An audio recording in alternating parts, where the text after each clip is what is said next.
தப்பு தெரியுமா அது? ஒரு நோயில் இருக்கும்போதோ ஒரு பேஷண்ட்டாக இருக்கும்போதோ தான் அவங்களுக்கு ஆறுதலாக இருக்கணுமே தவிர அவங்கள பேசி பிரயோஜனம் கிடையாது. அவங்க பேட் டைம் அந்த மாதிரி ஆயிருக்குன்னு தான் நம்ம ஏற்றுக்கணும்.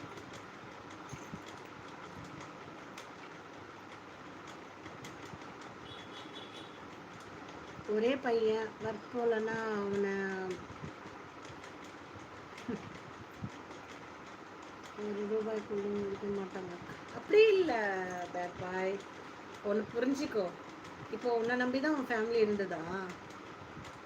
அப்படி இருந்தால் கூட அவங்க ஃபீல் பண்ணணும், ஐயோ குழந்தைக்கு இப்படி ஆயிடுச்சேன்னு சொல்லிட்டு. யாரும் போய் வேணும்னே வந்து ஆக்சிடென்ட் பண்ணிக்க மாட்டாங்க. நம்ம நேரம் அந்த மாதிரி ஆயிடுச்சு, இது எப்படியோ நடக்க வேண்டியது இப்படி ஆயிடுச்சு, அப்படி ஈஸியாக எடுத்துக்கணுமே தவிர உன்னை திட்டியோ உன்னை பற்றி பேசியோ எந்த பிரயோஜனமும் கிடையாது. ஆனால் உனக்கு கொஞ்சம் ஆறுதலாக ஒரு என்ன சொல்கிறது, ஒரு அஃபெக்ஷனாக ஒரு நல்ல கைடாக இருந்து எல்லாம் பண்ணியிருந்தாங்கன்னா உனக்கு இந்த 3 years தேவைப்பட்டிருக்காது தெரியுமா? சத்தியமாக சொல்கிறேன், நீ மிஞ்சி மிஞ்சி போனால் 1 year இல்லைன்னா 1.5 yearsல கிளியர் ஆகிருப்பேன். ஏன்னா நம்ம வலி, கை வலியோட மனவலி இருந்ததுன்னா அதுதான் பெரிய நோய்.